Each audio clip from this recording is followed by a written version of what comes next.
My name is Victor Fuhrman. Some call me the Voice. I've always been fascinated with human nature, spirituality, science, and the crossroads at which they meet.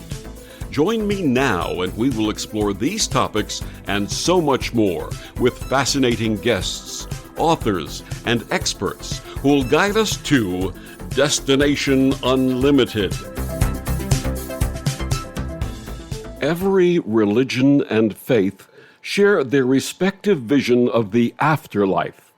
There are those who have had NDEs, near-death experiences, and have returned to share new, wonderful, and transcendent concepts, often contrary to what their respective faiths have taught them. My guest this week on Destination Unlimited, Nanci Danison, had this very experience. A highly successful and dedicated lawyer and trial attorney, Nanci had a near-death experience in 1994 at the age of 43 that gave her a new perspective on life and afterlife. She shared her experiences in 5 books, including her groundbreaking Backwards series. Her website is backwardsbooks.com, and she joins me this week to share her path and latest book, Create a New Reality, Move Beyond Law of Attraction Theory. Please join me in welcoming back Nanci Danison. Welcome, Nanci. Well, thank you for having me back, Victor. So wonderful to have you back and to share your latest book. Nanci, you've written 5 books in your series. The first 3 were called Backwards Returning to Source for Answers. Backwards Guidebook was number 2. Backwards Beliefs, Revealing Eternal Truths Hidden in Religions was number 3, and then Answers from the Afterlife, and the latest, Create a New Reality, Move Beyond Law of Attraction Theory. So Nanci, we're going to share with our listeners who are meeting you for the first time your experience, your life, and how all of this wonderful work manifested. So please share with us your early path and beliefs about life and death before your experience. I was raised as a Roman Catholic. I went to Roman Catholic elementary school and high school, and then I went to a Methodist college for 6 years. I got 2 degrees, one a Bachelor of Science in Chemistry and Biology with a concentration in Anatomy and Physiology, and then the second one, a Bachelor of Arts degree in Psychology. So I was well into the Christian tradition. And then I went to law school and got well into the devilish tradition, some people would say. So much of your education was grounded in science, including chemistry and biology. How did those studies shape your original outlook? I believed in science. I did. I thought science had all the answers. I thought you could do an experiment or do research and find the answers, but I was not finding the answers to the things that mattered the most to me, Victor. I wanted to know, what's the purpose of life? What am I supposed to be doing? What does God expect of me? And I wasn't finding answers that resonated with me until I died. Then I got the answers. Then you got the answers. What motivated you to study law and practice it? Well, I'm a little embarrassed to admit this, but I was going to go to medical school. But when I graduated from college with my original chemistry and biology degree, I discovered that my college wasn't well regarded by medical schools, and I couldn't get a scholarship. So I thought, I got to come up with a plan B. So I took a whole bunch of tests and I scored the best on the law school admission test. So I went to law school, which was completely different from anything I'd ever expected. But I tried to apply science to law. And so I found I could research and find the answers. And that was okay with me. And much of your law practice was dedicated to advocating for others. How did you receive that calling? Well, because I wanted to be a doctor in the first place, I always believed that my life was for the purpose of helping others. That's the way my parents raised me. That had always been my focus. And in the law, I found that I could help healthcare providers hospitals and doctors and any kind of healthcare provider with their business questions. And eventually I got into Medicare and Medicaid law. And so I felt like I was helping the healthcare providers and their patients by getting payment for them. And you taught advocacy. Tell us how important, a lot of people don't realize how important it is not only to receive advocacy on their behalf, but to self-advocate. It is particularly important in the healthcare field to self-advocate. My understanding of advocacy is standing up and speaking out for what you know to be true. And I learned, as an advocate in the legal profession, you say something once and then you explain it and then you say it again, so that 3 times you've gotten the message across to somebody. And I believe that that is really, really important in healthcare, particularly in those situations where you might not always get a lot of time with your physician or other healthcare provider. So you've got to go in prepared to say, these are my symptoms. This is how I feel. And if you feel like it and want to, this is what I think is wrong. And if your healthcare provider won't listen to you or poo-poos you, go somewhere else. I personally had an experience recently where I received a bill from a laboratory after some tests that were done for me. These were routine tests. They weren't anything specific, no illness involved. But I had some routine tests, and I got a bill from the health insurance company saying they're not going to pay the claim. I advocated on my behalf. I got my doctor's office involved, and they dismissed the charge. Good. See, but had I not raised my voice, that never would have happened. Yes. And I'm not talking about raising your voice to complain. I get a lot of that on the internet. I'm sure you do too. I'm talking about stating your truth. That's it. That's it. And when I say raising my voice, it was stating my truth. It wasn't complaining. It was just saying this is not correct. That's right.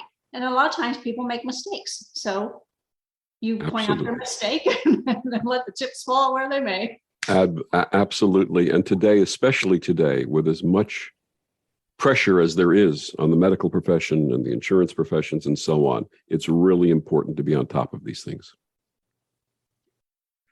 Yes. Now, you were a partner in a 270 attorney law firm. How did you go from that reality to writing 5 spiritual books? Oh, I did it the easy way. I died. Everything else was really hard. Literally, that was the dividing line in my life. I had a very successful national health law practice at my firm, and I loved my partners and associates, and then I died. And while I was in the afterlife, one of the things that struck me the hardest, out of 50 million things that struck me the hardest, was I was shown how shallow my life had been because I was pursuing money and success. And over, I was shown opportunities where I turned down the experience of love so that I could work. And that just, so that helped propel me into changing my life. And also I felt like, I came back from the afterlife with all my beliefs changed. I felt adrift. I knew I was going to have a difficult road ahead. I just wanted to go back home. And I did not want to put my firm and my partners and their finances at risk while I floundered. So I left and set up my own law firm. Just me, myself, and I. Let's share with our listeners your experience of death. First of all, what happened physically that caused it? I was in the hospital for surgery to remove what they suspected were 3 cancer tumors in my right breast. And ladies, not all cancers leave a lump, at least not in the early stages, but they can leave calcium deposits on a mammogram. So that's what was seen. But because there was no lump for the surgeon to feel for, a radiologist did a procedure called a needle localization procedure using a mammogram and inserted a large bore needle with a wire inside of it. And then when she was finished, after doing it twice and taking 8 mammograms, she pulled the needle out and left the wire there, drew a little diagram for the surgeon, cut around here. That procedure lasted like an hour and a half. It wasn't supposed to. She was having a really hard time getting the needle in the middle of the 3 lesions. And all that she used was a local anesthetic on my skin, but I was allergic to it. And so when the radiologist and the radiology technician left the room to go get the last set of films developed, I left too. I left my body and went into first blackness and then the light.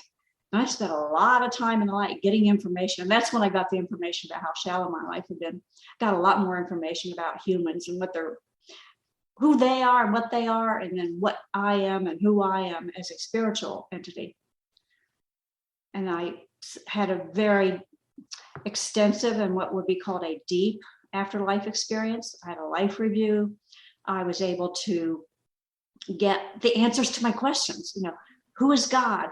Who am I? What's the purpose of life? What does God expect of me? Where's heaven? Where's hell? And what's the one true religion? Because, the Catholic Church says it's the one true religion. I watched because I was so upset by the answers I got to those questions. I mean, they weren't anything like I had learned in school or in church or from my parents. And I felt like, am I like the only stupid person on earth? Did everybody know, these true answers except me? And I was just angry, and I was surprised you can be angry in heaven, but you can. But in response to that anger, I was shown a documentary movie of the development of religion on Earth, which also included Earth's creation and its ultimate demise, I guess you would call it. After that, I was calmed down a little bit. I had met my 5 most beloved eternal friends shortly after I entered the afterlife. And with them, I went through the stage of afterlife that I call virtual reality or virtual living. I could merge myself into them and selectively experience events from their lives. And I could live those events either as them or as me. It was freaky. And eventually I got to the point where I could do all 5 of them at once. And we could be a collective entity of 6. And they told me that it was important that I learn how to do this in order to, for lack of a better word, merge into the creator. So after I went through all this virtual living stuff, I started merging into or being absorbed by the creator. And in that process, I saw and remembered creation of the universe from start to its ultimate resolution. After that, I just woke up. I woke up to the knowledge that I am source. I am the creator. I am God. I am the entity I've been worshiping my whole life. Not all of it, of course, but a little tiny part of it. I knew I had never been alone. I'd never been adrift in the world. I'd never been left for lost. I had never had any reason to be afraid because I am source. And so are you and everybody else. And when I got all this information, Victor, I kept saying to myself subconsciously, somebody ought to tell those people, meaning the people down on earth. And I kept saying, somebody ought to tell those people. And the next thing I know, I'm whirling back into Nanci's body saying, I didn't mean me. Get somebody else to tell those people. And so while I was in this whirlwind back to the body, I started memorizing as much as I could from what I'd learned. And that's what's in my books. Now, were you pronounced clinically dead, or was this a near-death experience? I wasn't pronounced, but I was clinically dead. I was by myself. And the radiologist and radiology technician came back into the room before I came back into the body. And once I got back into the body enough that I could move her mouth, and it felt like I was like talking through a long tube, and it was hard to get the lips to move, I said I passed out. And the radiologist called a nurse from out in the hallway who came into my blood pressure, and it was 60 over nothing. Wow. And it rose from there, but it took half an hour to come back up to normal. How long was the actual experience of death, and how long did it seem? I don't know how long actually, because I don't know what time the radiologist and technician left or what time they came back. But piecing it together with them, we figured is 10 to 15 minutes that I was gone. And it seemed like a lifetime and 2 seconds, both. Absolutely. Tell us more about what you learned about life, death, creation, and our place in all of this. Wow, where do you want me to start? Start with life. Why are we here? What I experienced and remembered while I was in the afterlife is that source is an energy field, an energy source, which is why I call it source. It's not anything like a human or any other physical creature. It has no physical mass whatsoever, just energy. But it's intelligent, creative, has a sense of humor, has all kinds of personality traits, unconditionally loving, unconditionally accepting, curious beyond measure. And it was that curiosity that propelled the source to create the universe. Its purpose was to have others, to have someone or something to bounce itself off of, to experience what it's like to have a give and take, to have a relationship or relationships with zillions and zillions of creatures and things. But the idea that Source had was to put its self-awareness and consciousness into physical creatures and things and experience the universe from inside them, sort of like how we experience our dreams from inside the dream character that's representing us. So that's what life is. And what I've shared in my own understanding is that we are the existential experience of all that is. Yes. And one of the things I found was really cool, all of our experiences they get uploaded to Source, or else they're there just by virtue of, what we call the soul is what we truly are. That's our eternal self. Maybe the soul just automatically uploads it during life. I don't know. But all of that information is what makes Source all-knowing. Absolutely. Absolutely. It's kind of like, instead of calling it artificial intelligence, it's ultra-natural intelligence. Yes, and the experiences of everything throughout the universe, every star, every gas, every creature, plant, thing, it's all uploaded. So now we have life and we have creation. What's the purpose of death? To go home. That's all. Everything in the universe has a life cycle, including the universe itself. And when that life cycle is complete, we go back home. Home being what some people call heaven, but it's actually just a state of infinitely higher awareness, infinitely more loving, blissful. It's wonderful, Victor, but when I was there, I realized there are wonderful things about human life too that we just ignore or take for granted. And what would you share with those who fear death? That is a natural reaction and impulse and emotion that the bodies we inhabit experience. I believe we should honor it and plan for our body's eventual demise and talk with our body about it and try to reassure it.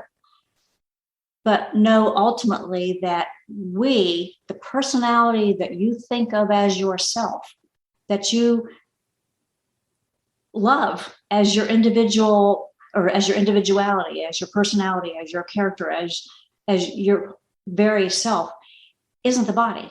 That's just an animal we ride. You go home, back to the love, back to source, back to being accepted and happy. I am approaching 70, and from the time that I was a child, I felt like I was much older than my actual age. And I've been labeled and called and have a sense that I'm what they call an old soul. Is there such a thing as a young soul? And if we are old souls, why do we keep coming back? I learned from Source that all souls were created at the same time. So there aren't really any old or young souls, literally. I think that sensation that you had of being an old soul, I had too, from the time I was a little tiny baby, is those of us who have incarnated into human life a lot feel like we're old souls because we're old hands at it. And do we come back for a reason? Is there a choice in this? Oh, it's always a choice. We incarnate because that's what we were created to do. And we incarnate as we choose, when we choose, if we choose, and into what we choose. I learned there are three purposes of life, or three purposes of incarnating anyway. One that's more rare is you incarnate to complete a specific mission. Like maybe you are supposed to do something that has a profound impact on another person's life. And without your being there, they wouldn't have that impact on their human life. And that's what they want, and that's what you want. So you agree to come into human life together. You do your thing, has the impact. And then the rest of your life, if you're just the catalyst, is supposed to be fun. Another purpose is to be a support person. And that's where two souls agree they're going to incarnate into human life together. And often the one that needs the support is what we would call a young soul, somebody who hasn't been here that much before. And then a quote older soul would be the support person. And, one would incarnate into one human and the other would incarnate into something like a spouse or a child or a rabbi or a teacher, somebody who would normally be looked at as a support type person. And so if that's your purpose, you spend time supporting your loved one, the other soul that you incarnated with, and the rest of your life is supposed to be fun. Absolutely. And I think older souls or people who've reincarnated more often learn that later in life. We come back to do the work and sometimes neglect ourselves in the process. But ultimately we get there. My guest is Nanci Danison. She's the author of Backwards: Returning to Our Source for Answers, Backwards Guidebook, Backwards Beliefs, Answers from the Afterlife, and Create a New Reality, Move Beyond Law of Attraction Theory. Nanci, please tell our listeners where they can get all of your wonderful books and find out more about you. Well, my books are available at just about any online bookstore. Amazon always has them in stock, so does Barnes & Noble. And you can find out more about me. I have a YouTube channel with like 20 videos on it. I have two websites. One is NanciDanison.com, NanciDanison.com. And the other is backwardsbooks.com, because I didn't know I was going to go past 3 books named backwards. And we'll be back with more of Nanci after these words on the OMTimes Radio Network. The cutting edge of conscious radio, OMTimes Radio, IOM FM. OMTimes Magazine is one of the leading online content providers of positivity, wellness, and personal empowerment. A philanthropic organization, their net proceeds are funneled to support worldwide charity initiatives via Humanity Healing International. Through their commitment to creating community and providing conscious content, they aspire to uplift humanity on a global scale. OMTimes, co-creating a more conscious lifestyle.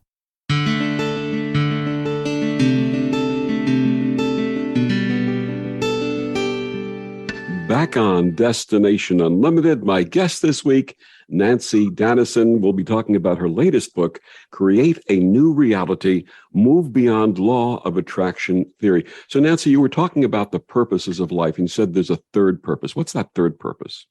The third purpose is the one that is shared by most souls that incarnate. And I guess you could call them young souls. But we pick a theme, like we choose to incarnate and we choose, what our purpose will be.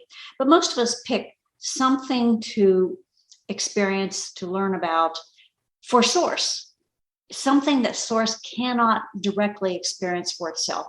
So oftentimes it will be something that physical creatures do experience that might not be what a human would want to pick. Like maybe our theme will be greed or resentment or depression or what it's like to feel like a fraud when you're a big movie star. Something that is unique to the human lifestyle that source can't experience directly. And then we will incarnate over and over until we get 360 degrees of everything there is to know about that experience, about that theme. When we're not pursuing our theme, we're supposed to have fun. Nobody's theme is a 24/7 job. I get a lot of questions from readers who say, why would anybody pick a life of suffering? Well, nobody does pick a life of suffering. It's just that human nature is such that it dwells on the hurtful, the negative, the harmful, and doesn't even look at, much less appreciate, the good things in life. Absolutely. As wonderful as this experience that you had, your near-death experience must have been, you came back. Was that by choice? I don't know. I kept saying somebody's got to tell those people, which you can kind of say was my choice. But I felt like I was sent back. I don't know, because I was also saying I didn't mean me. So I had both, I had both, conflicting emotions. But it was very clear that I was given this mission. And Victor, I don't know if you know this, but I had two other afterlife experiences where I went back to the afterlife because I was called back to talk to a group of light beings about how I was doing in my mission. And the first one was basically a slap up the side of the head. I mean, these are loving, unconditionally loving, accepting, wonderful, blissful beings. They would literally make anybody feel like they're slapped up the side of the head. But that was the effect it had on me because they said, you're not really working your mission here, kiddo, get with the program. And that's when I didn't do it right away. It took a bunch of years, but I eventually started writing my books and speaking to groups. And I joined the International Association for Near-Death Studies. You shared that you grieved returning to this life for 7 years. Is that the period of time you were talking about? Yes. And I've read research that says that's fairly common, that it takes that long to integrate your afterlife experience with human life experience. And during those 7 years, I got progressively ill. I had brain damage from lack of oxygen. And that started manifesting in my body as all kinds of physical problems. I couldn't hold a normal blood pressure. I couldn't hold a normal temperature. I still can't. I couldn't hold a normal heartbeat. There were times I couldn't sit up for any length of time. It was just one thing after another. And then eventually I went into the afterlife a third time to meet with my group of light beings that were monitoring my mission. And they told me that Nanci was dying And I had the choice. I could come home and they would not hold it against me that I hadn't completed my mission, or I could go back into Nanci. But if I chose the latter, we would both suffer for the rest of her natural life. And so, you know what happened? I said, "Don't pick me for the suffering, send me back for the suffering." I did that mostly because I didn't want to be a failure. I didn't want to fail all those who should have been told about what I learned and experienced in the afterlife. I also wanted to see what was going to happen. For those who are not believers, did you ever cross-examine yourself to validate your experience? I went into all three of the experiences as a scientist and a lawyer. I mean, that was my attitude. It was show me the money the whole way. It's like, okay, prove it to me. Show me the evidence. And so I think because that was my attitude during the whole experience, I didn't really feel any need to cross-examine myself later.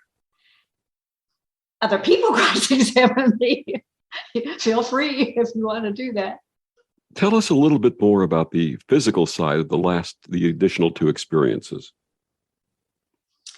The second one, I don't think I was ill. I think I just, went into the after. I don't know how I got there. I don't remember. Would you call it out of body? Oh, I was definitely out of body. I was in the afterlife. My body was dead and I was in the afterlife. I just don't remember much about that experience. I think they kind of wiped that from my memory. But the third experience I remember really well. I had extremely low blood sodium and was actually dying. So I died, went into the afterlife, and when I came back into the body, I went, uh-oh, and I called 911. And I was in the hospital for 3 days while they brought my sodium back up. And each time you had that meeting with those light beings. Yes. They were different ones, too. The ones I met the second time were different from the ones I met the third time. Oh, Victor, the third time, my parents, Nanci's parents were there. I mean, they were light beings, but for just like a second, they put on the faces of my mom and dad, as Nanci's mom and dad. And it was so wonderful to see them again because they both have been dead for a long time. And then there was a latecomer came into the gathering, and we were all kind of like sitting around a big conference table, and he came in and sat on the edge of the conference table. Put one haunch up on the edge of the conference table and looked right down at me and said, "Surprise." And I was surprised because you know what? It was a human who had not died. It was a guy I knew from my gym. Wow. And I That's thought, interesting. wow, I must really be in trouble if they're calling in the field agents. What were those light beings like? Describe them for us, please. They were just lumps of light. And they were kind of shaped, and I don't know whether this is me projecting it on or whether this is how they actually appear to a human. But they were kind of had a head and kind of like shoulders, but the rest of it was just lump. But it was a lump that emanated light from within, like a light bulb does. And the light, came out from within. It's fascinating to me that science has started proving some of the stuff we're talking about. In 2010, I believe it was, they recorded photons coming out of a living human body for the first time. And the essence of who we are is that light, that energy, isn't it? Yes. Source energy. All energy is source energy. We just, as humans, call it different things. We separate ourselves intentionally, don't we? It's necessary to believe that we are cut off from our Creator so that the experiences we have will generate genuine emotions, and so that we won't manipulate the system. Like if you knew nothing you did mattered and you were going to go back to source, there are a lot of people who would just go out and act like wild animals. Hey, that's what's going on right now. But it's also a protective feature because we would not be able to learn. We would never be surprised. We would never have the joy of working toward a goal if we knew what we were and knew why we were here and knew what the outcome was going to be. Absolutely. Your latest book is entitled Create a New Reality, Move Beyond Law of Attraction Theory. What inspired this book? I have spent, since 2007 was when my first book came out, gathering stories about manifesting. I finally got enough to use as examples of demonstrations in my book. One of the topics that I was really, pounded into me in the afterlife was manifesting. I got it 3 times in 3 different ways. And the last way was directly from source. And I was told humans have completely misunderstood manifesting. And I didn't know what they were talking about until I finally saw a video for the book The Secret that was about the law of attraction. And when I saw that, I thought, oh, that's what source was talking about. Humans think there's a law of attraction. So let's look at that. First of all, for those who are not familiar, and I'm sure most people are, but for those who are not familiar, what is the law of attraction, and why do you believe that it's not true based upon your near-death experience? My understanding of the law of attraction, and I know there are little variations on it, is that it's a human theory that was imagined, created, thought up more than 100 years ago, whereby humans, if they think about something that they want, and if they align their thought vibration with the vibration of the thing that they want, they can pull that thing into their human lives. The reason why I think that doesn't exist is twofold. One, source told me it was a misunderstanding directly. And 2, I watched the creation of the universe. I witnessed it firsthand, and I remember doing it as source. And I saw that when source expelled all this energy that created the universe, it also created what we would call laws of nature, or humans would call them scientific laws. And I saw that, there's a law of gravity, there's a law of molecular cohesion, there are laws of, chemical bonding. Source did not create a law of attraction. And so how may we as humans in this life use that energy to better ourselves and to better our world? What I was, pounded on in the afterlife to understand is that there are 2 big engines in life. One's biology, the other is manifesting. We can influence biology by our behavior, but we can't change it, at the basic level. Manifesting is what we can change. We souls inside these bodies unconsciously manifest every event, every opportunity, every experience, every relationship, everything about our human life that's not biology based. We manifest it based on our truest and deepest beliefs, most of which are formed in infancy or early childhood, sometimes during other times in our life. But these beliefs are the core of who we are, what our place in the universe is, and what we believe that the world is. So we literally create a human life to match our beliefs. And if those beliefs are hindering us, or if they're harming us, or they're just flat out wrong, we'll live a human life of all kinds of stuff that we really wouldn't choose if we'd known better. So we can access those unconscious beliefs, bring them out into the light of day, look at them as adults and say, well, I don't know why I think that, and there are methods for correcting basically correcting erroneous early childhood beliefs. And once you've corrected them, then you will start unconsciously manifesting healthier aspects to your life, more happiness. And that's what Create a New Reality is about. It's been said that everything is an energy, which is something that you've established. And then it's said that intention guides it, brings it into reality. Is that true? Yes, I would say that's true. Source's intention to create a universe is what brought it into reality. I learned in the afterlife that manifesting or bringing something into reality has two components. One is attention, the other is intention.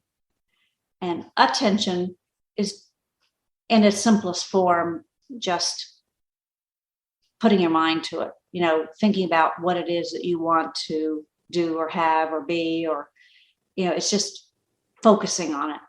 Intention has to be at the soul level, and it's the expectation that you will create something in a human life, create literal physical reality.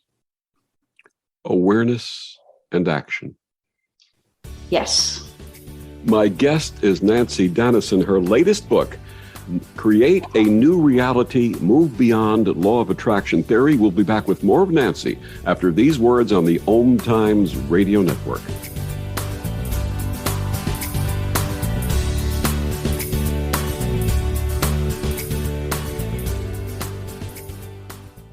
Humanity Healing International is a small nonprofit with a big dream. Since 2007, HHI has been working tirelessly to bring help to communities with little or no hope. Our projects are not broad mandates, nor are they overnight solutions, but they bring the reassurance that no one is alone and that someone cares. To learn more, please visit humanityhealing.org. Humanity Healing is where your heart is. Imagine yourself being transported to India, to the banks of the Ganga and an ashram in Rishikesh. Visualize that you are welcome to satsang with an American sannyasi who shares the wisdom of her guru. Your visualization has manifested. Join Sattvi Bhagawati Saraswati for inspiration and transformation every Thursday at 11 a.m. Eastern on OMTimes Radio. So I'm a cat, and I just moved in with this new human, and she's got this little toy she's always playing with, all day long. Tap, tap, tap, tap, bloop, bloop. She can't put it down. There it is. Oh, and get this. She even talks to it. Last week, she asked it for Chinese, and guess what? Egg rolls showed up. Like magic. Humans have cool toys. A person is the best thing to happen to a shelter pet. Be that person. Adopt. Brought to you by the Ad Council and the ShelterPetProject.org.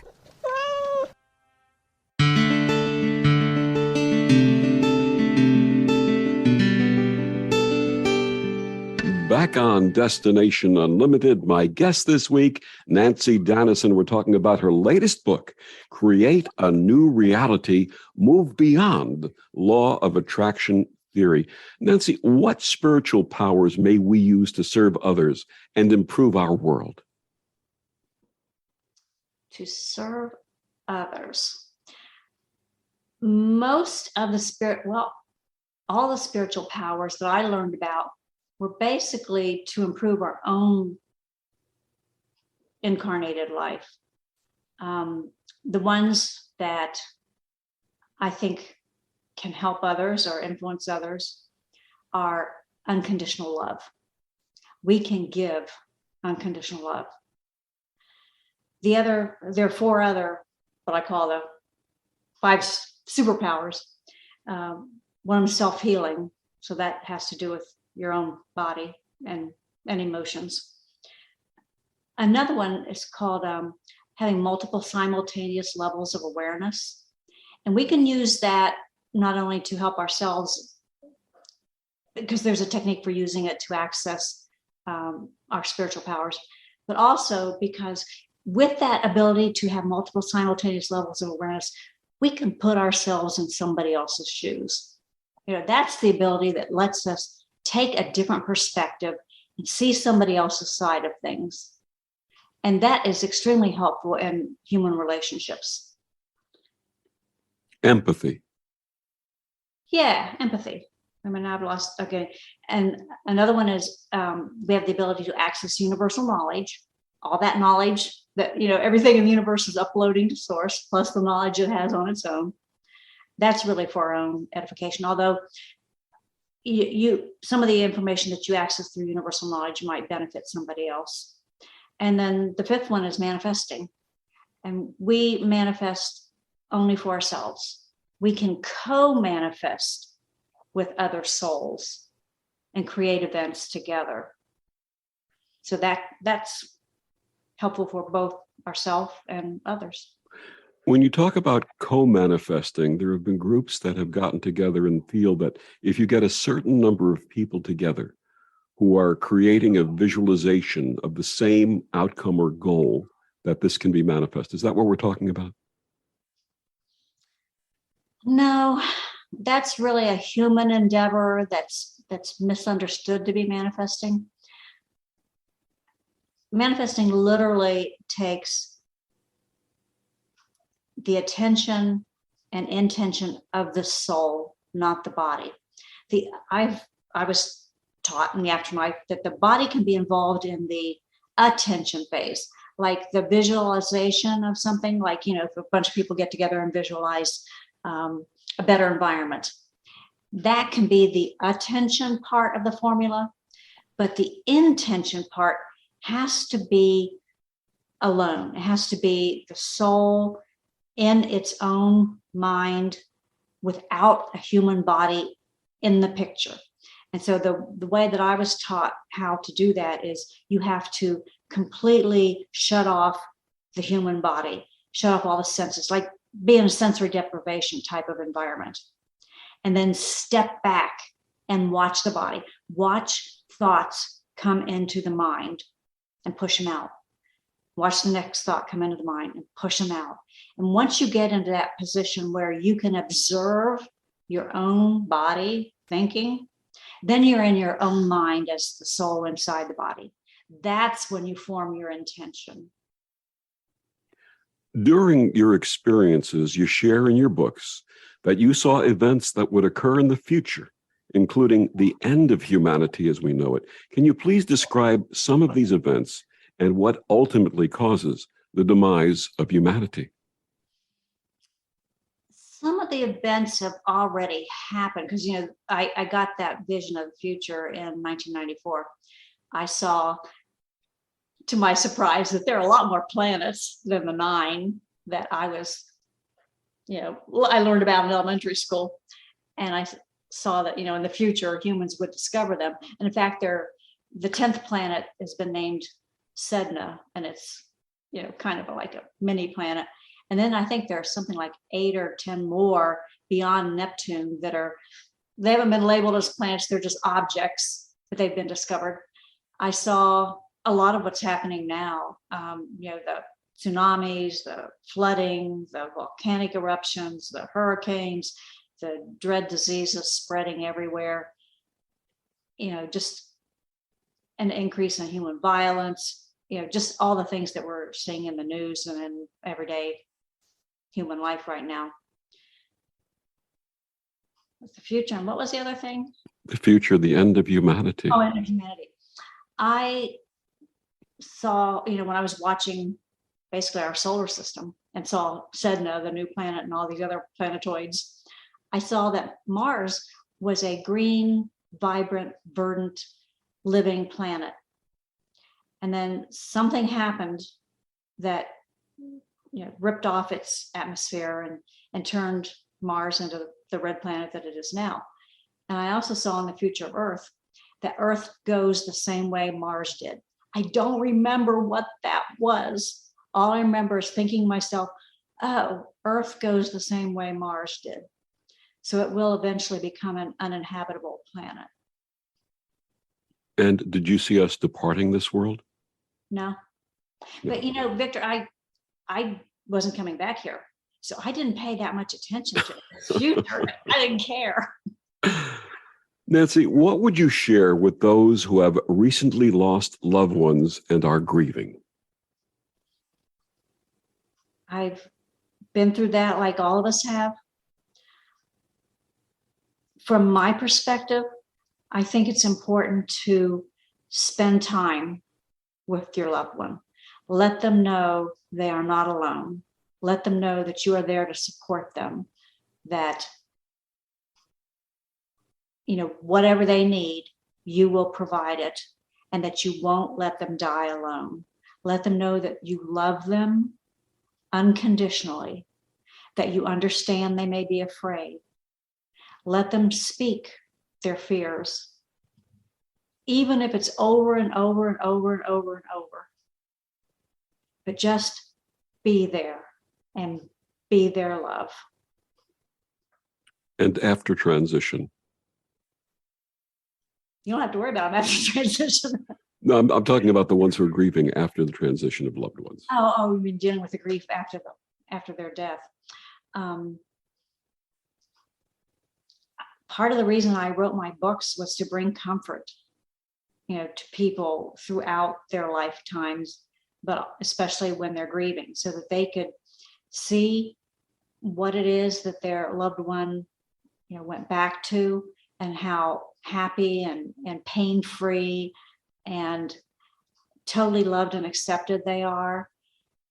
And hopefully it's, learning about what I experienced in the afterlife will take some of the sting of, losing a loved one. And part of the information in my books is that, when we incarnate, particularly into humans, we don't put all of our energy into the incarnated part. The rest of us stays in the afterlife.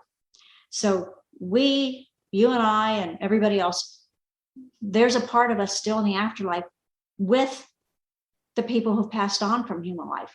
We've never left them. They've never left us. We've always been together in the afterlife. It's just this little part of us that's incarnated into the human body that feels like it's kind of like asleep, like an arm or a leg that's asleep, to the rest of us that's in the afterlife. It's just this little part of us that's asleep in the human world that misses the part of a loved one who was asleep in the human world too. And I also learned that we can communicate directly. We don't need to go through mediums or psychics or anybody else. We can communicate directly with our loved ones, both in the afterlife and while we're still in human life. And how do we do that? The easiest way is through dreams. That seems to be the easiest mechanism for our loved ones in the afterlife. And so you just form your intention before you go to sleep. I'm going to talk to mom. And, you do that every night, and it's not going to be every night mom comes and talks to you, but sometimes she will. And I've had that happen. The unfortunate part about having a communication during dreaming is that, like all other dreams, when you wake up, it's gone. But during the dream, you're having a conversation with mom, and you can carry that comfort with you after you wake up, even if you don't remember exactly what happened in the dream. And from all of your experiences, we can absolutely, positively say there is no such place as hell. Correct. Source had no reason to create some place to punish itself. We are Source. Why would Source punish itself? Why would Source create us to incarnate into the universe and have experiences foreign to its own nature and then punish us for doing it? Absolutely. What hopeful message would you end with today? I believe that if enough of us focus our attention and intention on creating a better world, reducing the violence, reducing the craziness, reducing the self-absorption and selfishness and hatefulness, that if enough of us put our attention and intention toward that goal, we can move the needle off where it's stuck right now. Absolutely. As Jimi Hendrix said, when the power of love exceeds the love of power, we will find peace. That's perfect. Absolutely. My guest, Nanci Danison, her books, Backwards, Returning to Our Source for Answers, The Backwards Guidebook, Backwards Beliefs Revealing Eternal Truths Hidden in Religions, Answers from the Afterlife, and her latest that we've been talking about, Create a New Reality, Move Beyond Law of Attraction Theory. Nanci, please, one more time, share with our listeners where they can get your books and find out more about you and this wonderful work. My books are available at just about any online bookstore. And in foreign countries, you might have to look around for a local supplier of my books, but you can get them just about every country. And your websites, please. Yeah, you can also buy my books and learn more about me at my websites. One is NanciDanison.com, NanciDanison.com. And the other is backwardsbooks.com, BACKWARDSBOOKS.com. Nanci, you shared with me offline that there's another book coming. When is that coming out? Oh, I don't know. I was aiming for this year, but I've started doing monthly webinars, and those take a lot of time. So I'm really behind on my book. But it's going to be about those of us who have had the deepest afterlife experiences and the fact that we've all learned the same lessons I'm telling you about today. Wonderful. Nanci, thank you so much for joining us again and sharing your experiences, your learning, and your wisdom. Thank you so much for letting me talk on your show, Victor. You're so welcome. And thank you for joining us on Destination Unlimited. I'm Victor, the Voice Fuhrman. Have a wonderful week.